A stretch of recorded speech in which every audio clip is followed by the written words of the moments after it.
President Biden is announcing efforts to tackle an increase in violent crime across the country. One of those measures is trying to curb the number of guns. This evening, he announced plans to increase enforcement of background checks on gun purchases. He's also repurposing COVID relief money to fund police departments. President Biden said the administration will have zero tolerance for gun dealers who violate the law.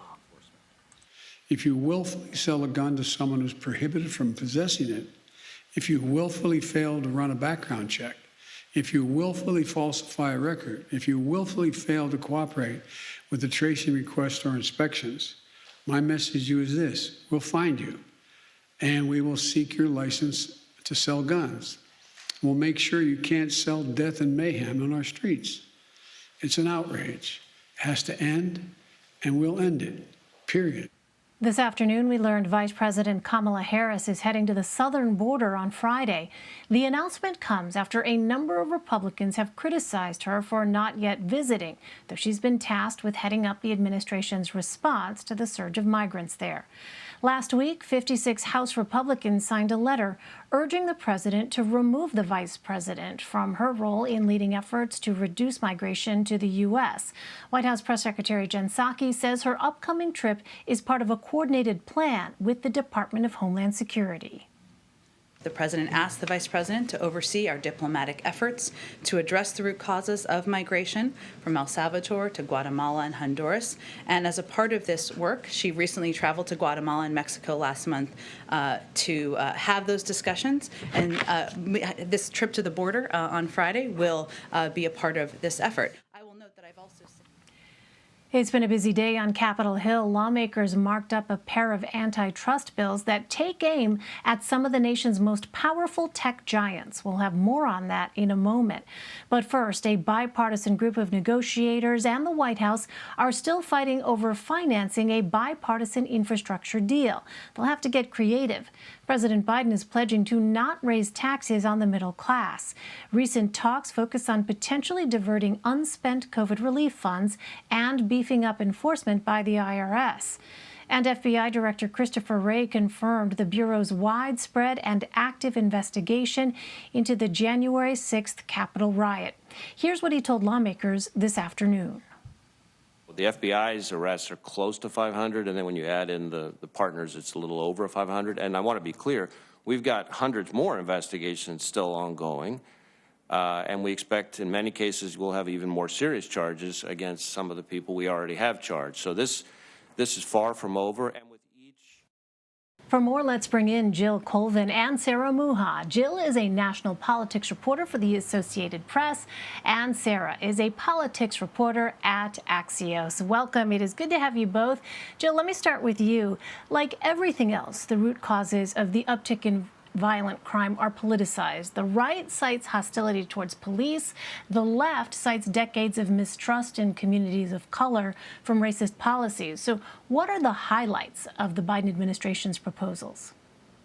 Well, I think what you're seeing here is really a focus on gun violence with the announcement today. They're hoping that by strengthening those rules, also, providing money for other local programs, that they'll be able to make some kind of a dent here. But, I think just, stepping back a little bit, what this really is an acknowledgement that this is not only a problem in cities across the country and a very serious one, but one that has serious political implications as well heading into the midterm elections, where Republicans really see crime as a beneficial issue for them. We just had an election in New York City, waiting to see the final results. But the leading contender right now is somebody who spent most of his career at the New York City Police Department.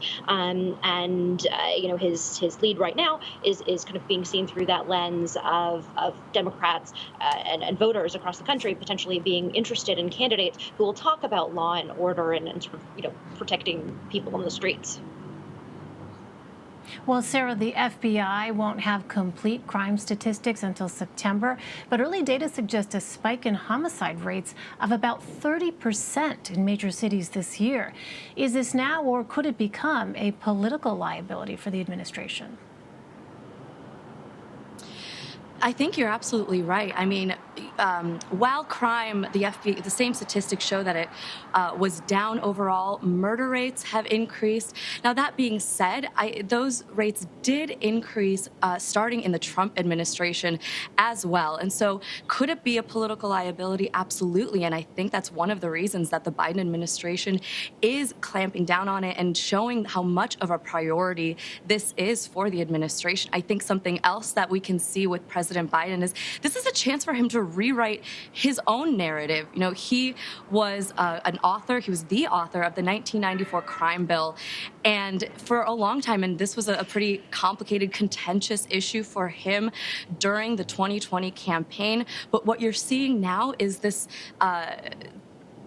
take to be putting it on the forefront and making it a priority for him and his administration. Comprehensive strategy that I'm releasing today to combat. Right, absolutely. And Jill, let's turn to another issue that we know has gotten a lot of attention lately, and that is what is happening at the southern border. So Vice President Kamala Harris is heading to the border Friday after facing criticism from Republicans. What are her plans, and did that criticism factor into her decision at all?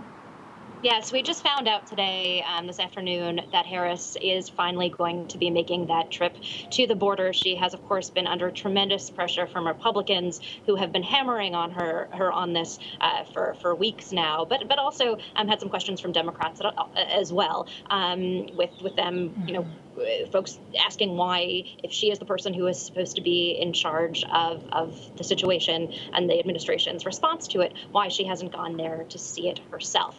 We don't know a lot about what she's actually planning to do on the trip. We know that she'll be accompanied by the Homeland Security Secretary, but just the fact that she's going now amidst all this criticism makes very clear that the White House understands how significant this issue is, and she will be making the trip just a couple of days before former President Donald Trump is set to make his own visit to the border. He's planning to join Texas Governor Abbott at the border, along with about a dozen members of the House Republican Study Committee, which is a group of conservative Republicans. And the fact that they are going there, that Abbott is hosting him, I think just really makes clear how significant of a voice Trump continues to be in the party, but also how Republicans really do see the border issue as something that's beneficial to them, especially going into the midterm elections, where you're going to have a number of seats that are up in Southwest Texas, and Republicans really see that as a potential opportunity to win some House seats, potentially paving the way for them to take over the majority.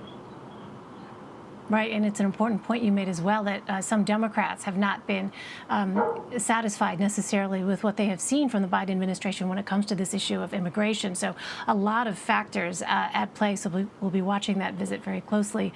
Turning to another subject, Sarah, it can feel like Groundhog Day when I ask about infrastructure, but I'm going to ask anyway. White House officials met with bipartisan negotiators in Democratic Senator Kyrsten Sinema's office Tuesday to discuss the big sticking point, how to pay for it. This has been the issue really now for weeks and weeks, but are they any closer to reaching a deal? Well, you're absolutely right that this does feel like Groundhog Day. I think we've been in the same place for weeks now, where Democrats and Republicans are saying, we're closer, we feel like we're optimistic that we have a deal, and then something falls apart. So the latest that we're hearing is, as you mentioned, Kyrsten Sinema met at the White House. She was hosted as well as Joe Manchin. And the issue, the big sticking point, is how they are going to pay for this bill. Right now, the White House is saying that they're optimistic, that they're getting somewhere.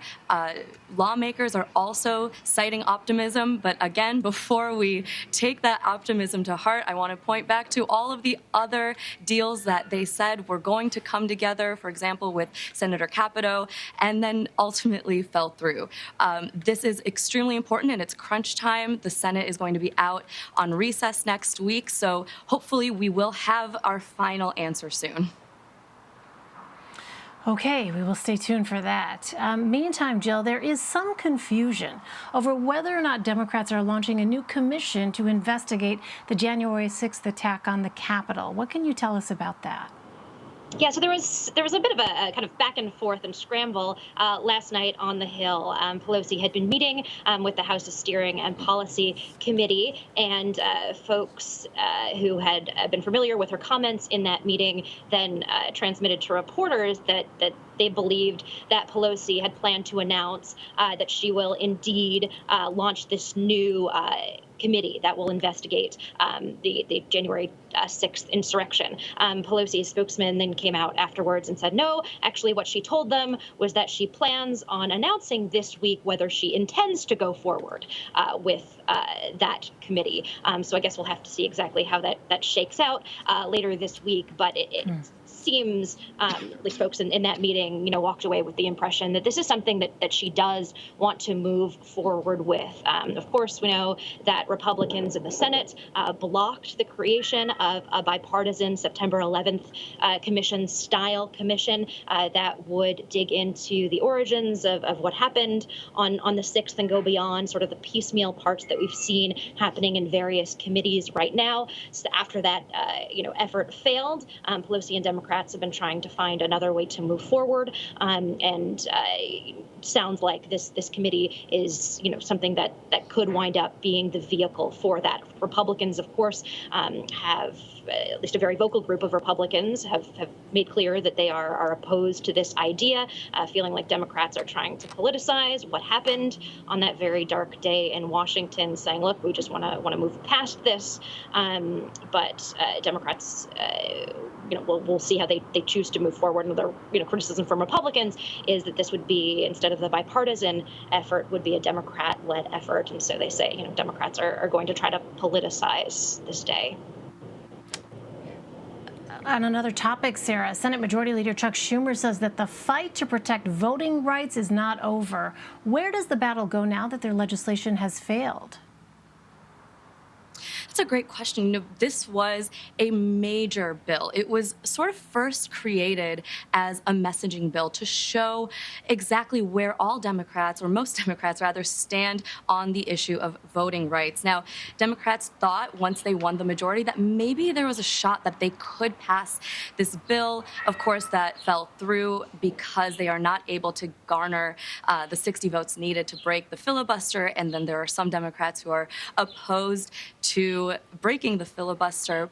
But I think what we're likely going to see come up, especially during the midterms, is Democrats pouncing on this issue and using it to say, look what Republicans blocked us from doing. We were not able to pass this important voting rights legislation that a lot of activists and a lot of voters actually agree on. This is a pretty bipartisan issue when it comes to actual voters. Now, of course, that's different when it comes to politicians. But I think that in the midterms, and even when they go home during these recess breaks, they're going to be pointing the finger at Republicans, making this a political issue, and continuing to say, this is a priority for us, and if we can vote more Democrats into office, then we can maybe finally get something done on the issue. All right, Jill, the House Judiciary Committee is working to rein in a handful of tech giants. They're targeting companies like Facebook and Google, citing their ability to buy up potential competitors. How is this proving to be a divisive issue for Democrats? Yeah, well, in addition to, typically we're talking about differences between Republicans and Democrats, but there are divergent opinions here on the extent to which Congress should be intervening now to try to split up some of these companies, to try to put in new regulations that would do things like influence whether they're able to buy up competitors as they're coming up through the startup scene. But you've got a number of members who are from places like California. San Jose, California, for instance, is a huge tech hub. And like a lot of these things, it comes down to money, and it comes down to economics and, concerns that this could wind up, stifling some of these companies. And, it's just been very interesting to watch on both sides of the aisle how Facebook and Google and the big tech companies have really, though, received a lot of criticism from both sides of the aisle. It's very rare that we see sort of Democrats and the former president agreeing on kind of this kind of issue and the need to kind of potentially, break up these companies or reduce the amount of sway and power that they have. Yeah, it really has been pretty sharp criticism from both sides of the aisle. Finally, Jill, you report on a number of supporters of former President Trump seizing on his false, unfounded narrative of a fraudulent 2020 election. And you described a, quote, convention circuit of delusion. What does that world look like?